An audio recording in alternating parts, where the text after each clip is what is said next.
will hear a number of different recordings and you will have to answer questions on what you hear. There will be time for you to read the instructions and questions, and you will have a chance to check your work. All the recordings will be played once only. The test is in 4 sections. At the end of the test, you will be given 10 minutes to transfer your answers to an answer sheet. Now turn to Section 1. Section 1. You will hear a woman phoning to inquire about exhibition information. First, you have some time to look at questions 1 to 4.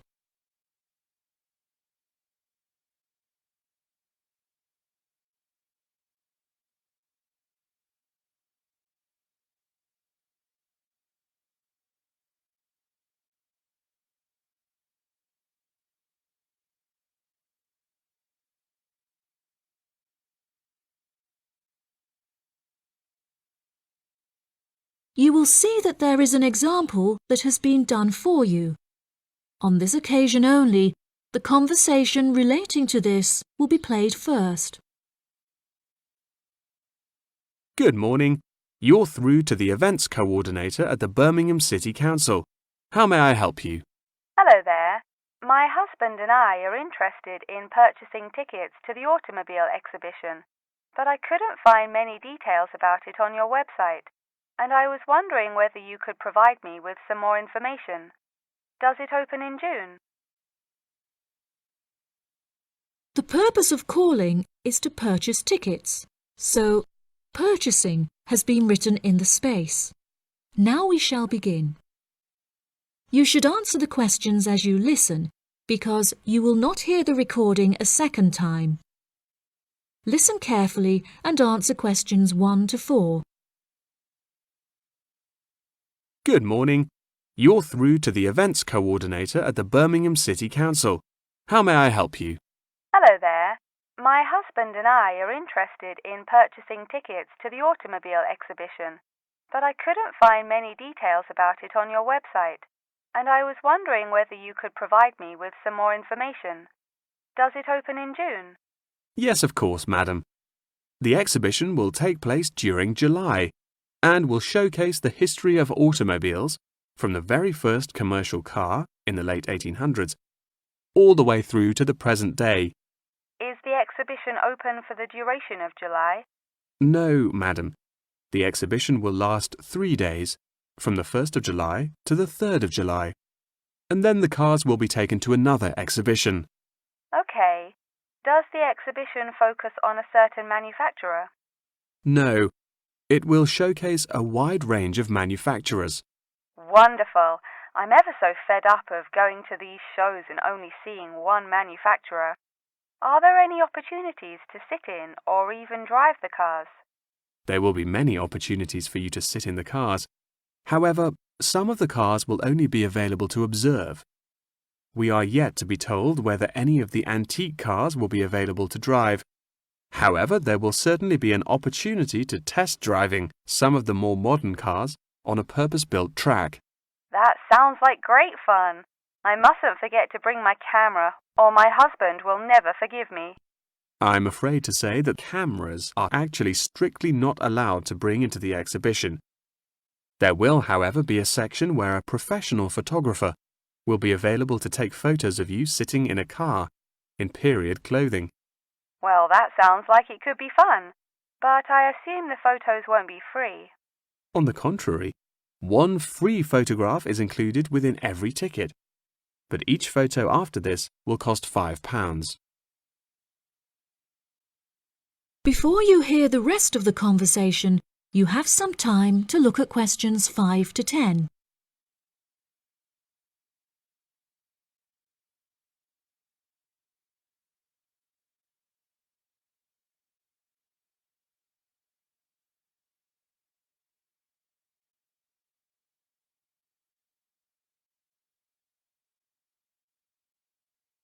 Now listen and answer questions 5 to 10.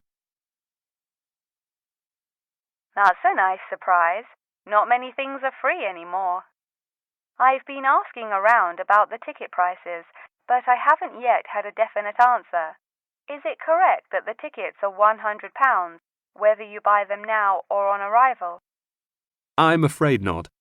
If you buy the ticket in advance, the price is £110, but it's £165 on the door. Oh, goodness.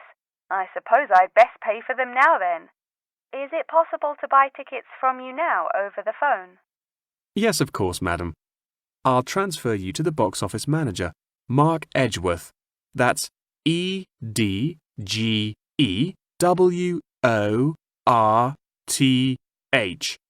And he will probably need to take your credit card details and some personal details. Yes, that's fine. Before you transfer me, I just need to ask a few more questions. Will the exhibition be held in the Birmingham Exhibition Centre? I think that's where I went last time. No, madam. The Birmingham Exhibition Centre is currently undergoing some renovations, so this year all exhibitions will be held in the Summer Palace. Summer Palace? I'm not entirely sure where that is. Well, it's not too far from City Centre. Once you're in the centre, you should be able to find signs for the palace. If not, most people in Birmingham will be able to direct you. Neither my husband nor I am particularly good with directions. Is there anywhere I can find this information on the internet? Our website will give you an address. Perhaps you could visit www.directions.com for more detailed information, and they should be able to provide you with step-by-step instructions. Okay. And is this the best way to contact you, by phone? I think the most convenient way to contact us is inquiring online, which is much simpler than having to dial various different numbers to reach the right person. Unless you have any more questions, I'll transfer you now. No, that's great. Thank you for your help. That is the end of section 1. You now have half a minute to check your answers.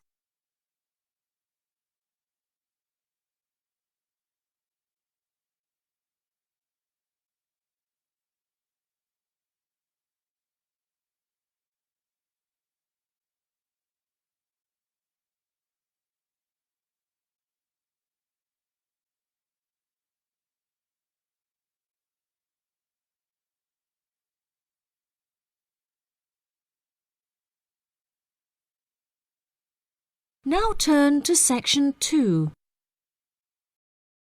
Section 2. You will hear part of a talk given by a member of staff at a hospital. First, you have some time to look at questions 11 to 15.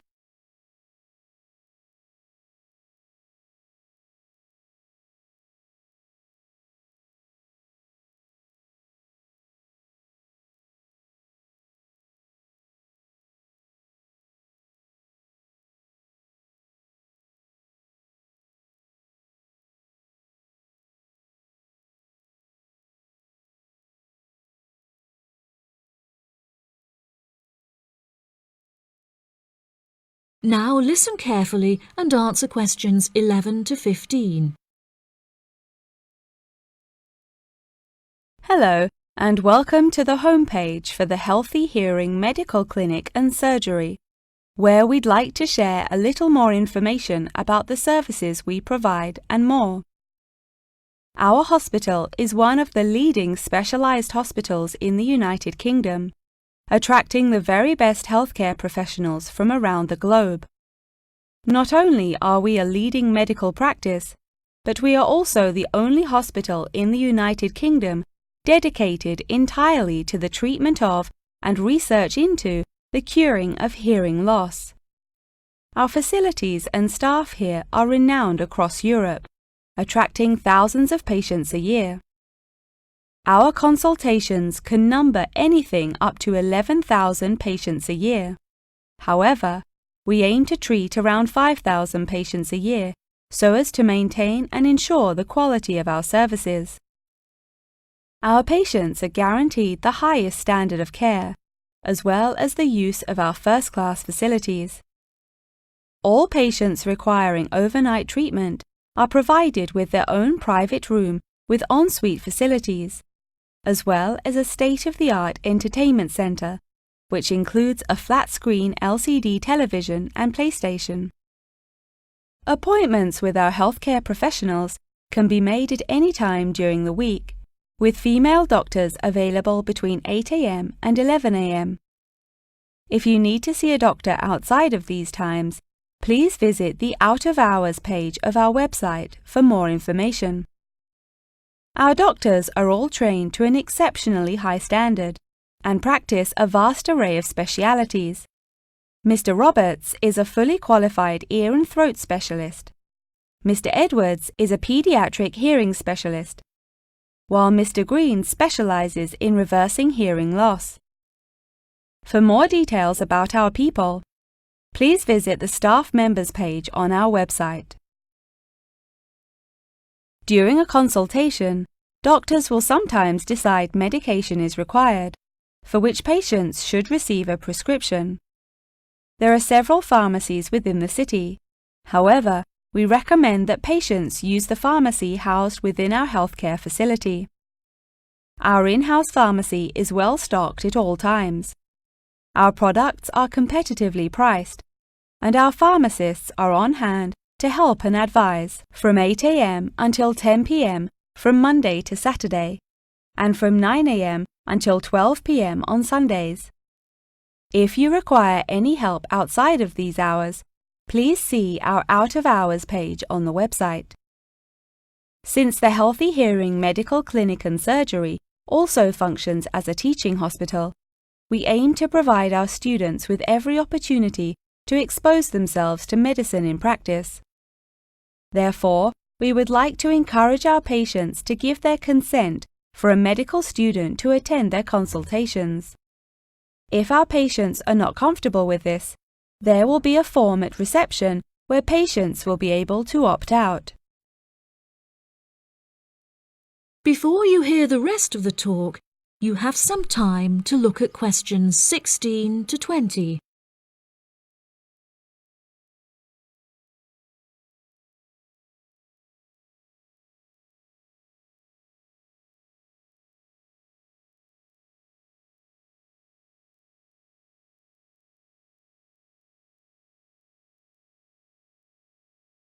Now listen and answer questions 16 to 20.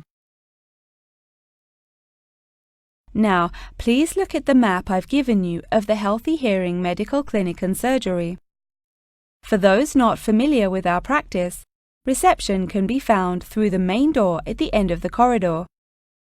If your consultation is booked with Mr. Green, you need to go through the main door and turn right by the nurse's desk, and his office is at the end of the corridor on your left-hand side. If you need to alter any of your personal details, please visit our secretary at the Office for Medical Records, which you will find next to the therapy room. If you're awaiting surgery, please first check in with reception before taking the first door on the right after you enter the clinic. Finally, in the event that you feel disappointed with any of the services we have provided, or have any further questions, please locate our manager's office, which can be found near the Office for Medical Records and between two closets. If you have any more questions about the Healthy Hearing Medical Clinic and Surgery, please do not hesitate to contact us on 01 256 111 111. That is the end of section 2. You now have half a minute to check your answers.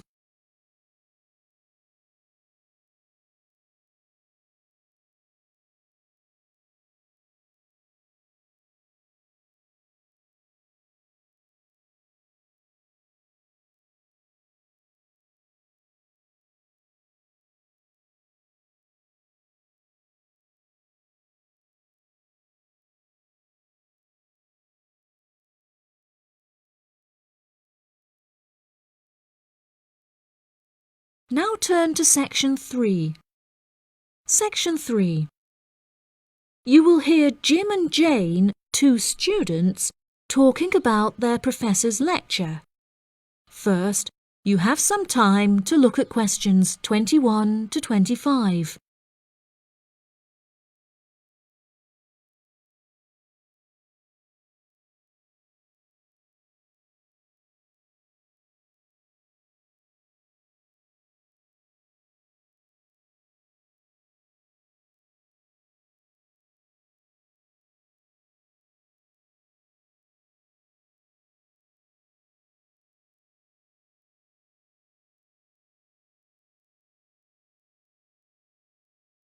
Now listen carefully and answer questions 21 to 25. Jane, what did you think of Professor Morgan's lecture? I don't know about you, but I find it incredibly difficult to believe that light influences the environment as much as he says. I've never seen any journal articles, websites or anything that verifies his arguments. It's stupid. On the contrary, I've seen a great deal of research supporting his argument from a wide range of renowned scientists. Have you looked at the recommended textbook listed on the course outline given to us at the beginning of the semester? All the information is in there. Perhaps you've just been looking in the wrong places. I never look at the course outlines. I have so many loose sheets of paper I tend to lose anything I'm given by the end of the day. What's the textbook they recommend? And where can I get it from? I should probably go buy it soon. I'm already behind in the course. Yeah, you definitely should buy it. And our grades are more important this year. It's called The Influence of Light on the Environment.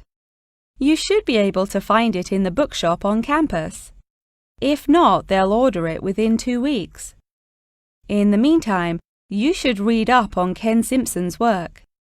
He argues that in order to protect natural habitats, governments should endeavour to turn off lights in cities at night. Well, that's controversial. I doubt any government would be willing to do that any time soon. I imagine roads would become quite dangerous without street lighting. For this issue, Dave Kepler suggests they could just replace the existing lights with more environmentally friendly bulbs. They could even install solar-powered lights. That way, roads will be more eco-friendly while maintaining safety. Although I guess they wouldn't be particularly effective in colder countries, especially during the winter. That's quite a good idea, actually. The price of solar power is supposed to be on par with electricity within the next few decades, and it was on the news this morning. I've also heard that, according to Sharon Gray, in countries with more sunlight, insect-eating animals tend to be smaller in size. Since there are fewer insects, and the remaining insects produced a smaller number of eggs. Yeah, I think I read somewhere that sunlight also has a negative effect on the quality of water, but I'm not sure I believe it. In many hot countries, particularly developing countries, there is a lot of water pollution caused by factories rather than sunlight. Nevertheless, Maria Jackson says that in direct sunlight, the surface of the water becomes more translucent. Therefore, it affects the amount of sunlight that aquatic insects can absorb. Not much research has been undertaken to prove Jackson's theory, but it seems to have been widely accepted anyway. I've never heard of that. I'll have to look it up on Google. The only other theory I've studied is Barbara Swallow's study on how declined insect population adversely affects the frog population. Not that I'm complaining. I hate insects, especially spiders. You have arachnophobia? I never would have guessed. Didn't your brother have a pet black widow spider? Yes, he did, and I hated it. It escaped from its cage once, and we never found it. I had nightmares for months. Before you hear the rest of the conversation, you have some time to look at questions 26 to 30.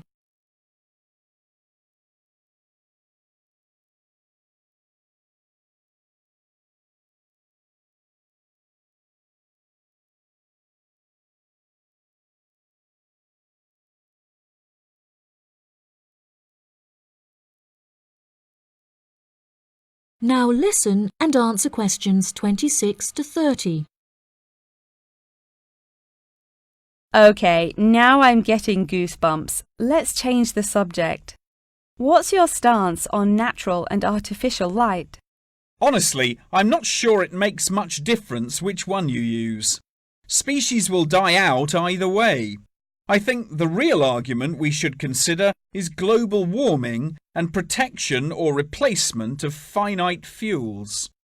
Solar power provides us with an incredible opportunity to replace electricity, and governments should definitely increase spending on research in this field. The theories discussed in our lectures, like Simpson's and Gray's, are so vague and lack proof, so I don't understand why we even study them. I see what you mean. I don't like learning unsupported theories for exams, and I'd rather spend my time learning something else. For example, I'd be much more interested in studying the animals in safari parks than researching migratory birds, particularly the effect of tourists on the quality of life of animals. As we know, every year thousands of visitors will drive in their own vehicles or ride in vehicles provided by the facility to observe freely roaming animals. Yeah, that would be really interesting. Especially those animals living in more tropical countries like Borneo. Following on from that, I want to study how bringing animals over from foreign countries to put in our zoos affects their life expectancy. For example, do you remember when China sent pandas to Edinburgh Zoo? Apparently, one of the pandas became depressed, but it was never explained why. To me, obviously, you can't take an animal out of its natural habitat and put it in a cage on the other side of the world. It just doesn't work. That is the end of section 3. You now have half a minute to check your answers.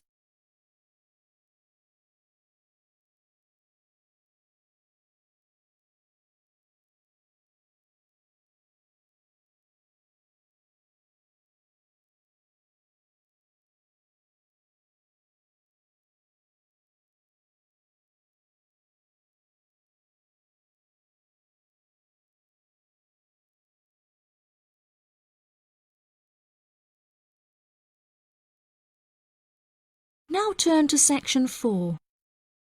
Section 4. You will hear a talk on the history of football in Great Britain in the 19th century. First, you have some time to look at questions 31 to 40.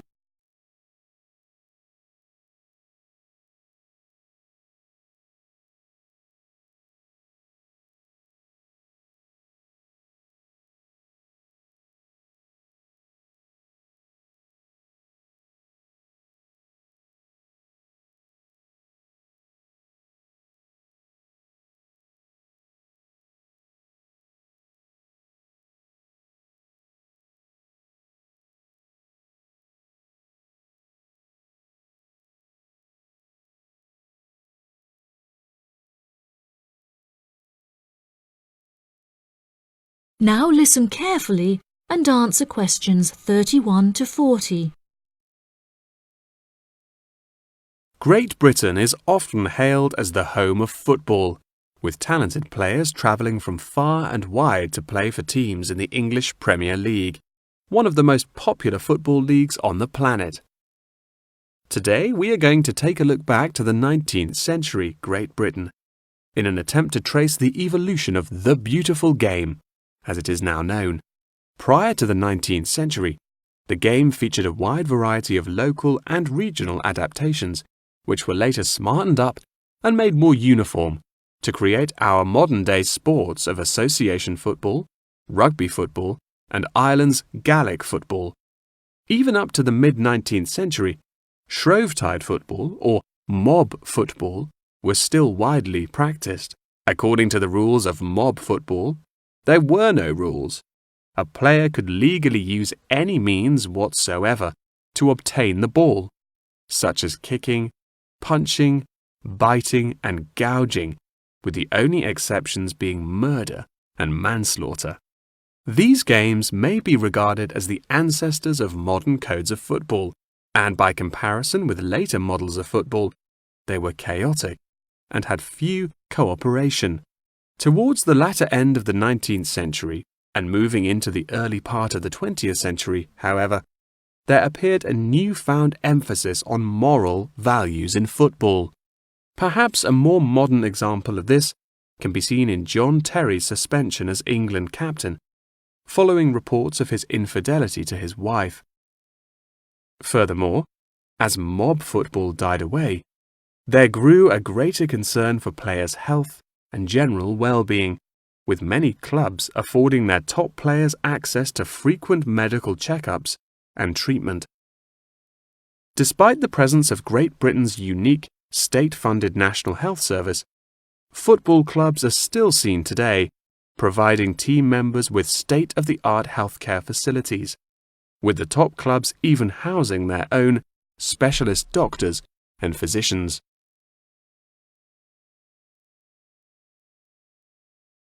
Today, football is a key feature of school children's day-to-day education, particularly for boys. With the help of football associations, all schools in the UK are boasting their own football teams. This mainly comes as a result of pressure put on schools and the government by concerned parents, who felt that football education taught their children valuable lessons and indeed vital life skills, such as teamwork and a drive to succeed. Nowadays, many of the UK's top football clubs provide training facilities and outreach programs in an attempt to educate the nation's aspiring youths.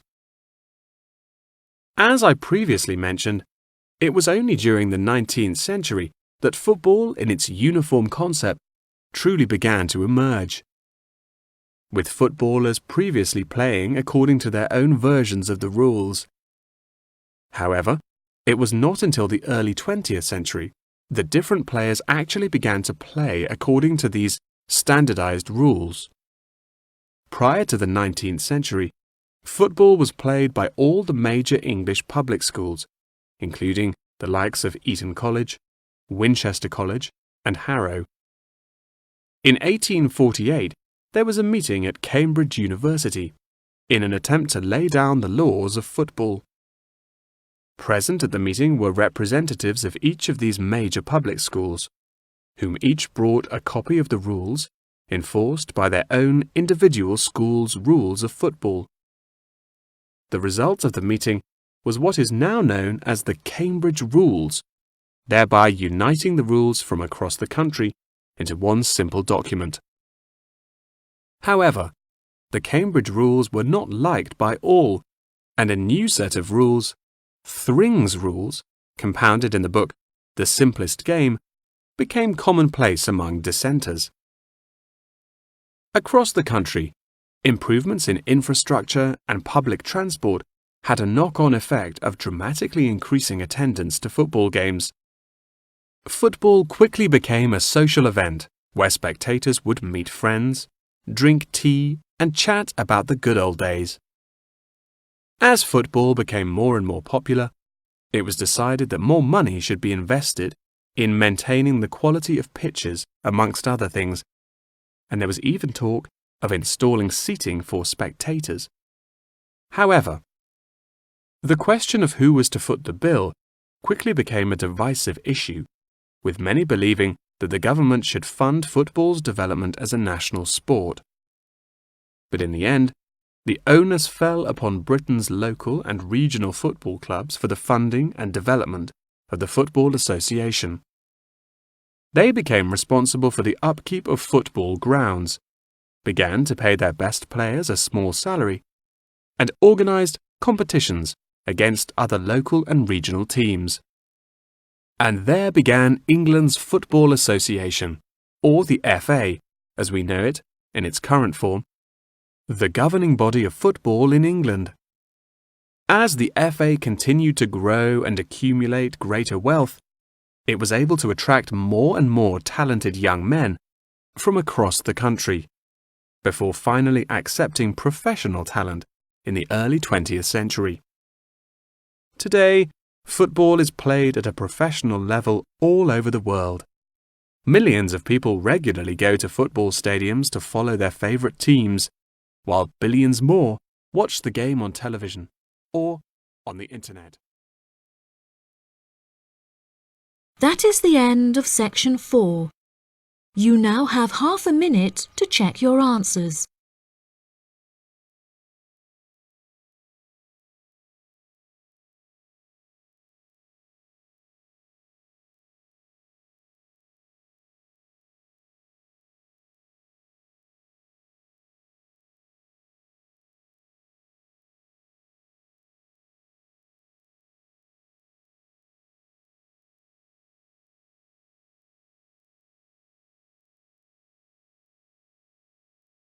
That is the end of the listening test. In the IELTS test, you will now have 10 minutes to transfer your answers to the answer sheet.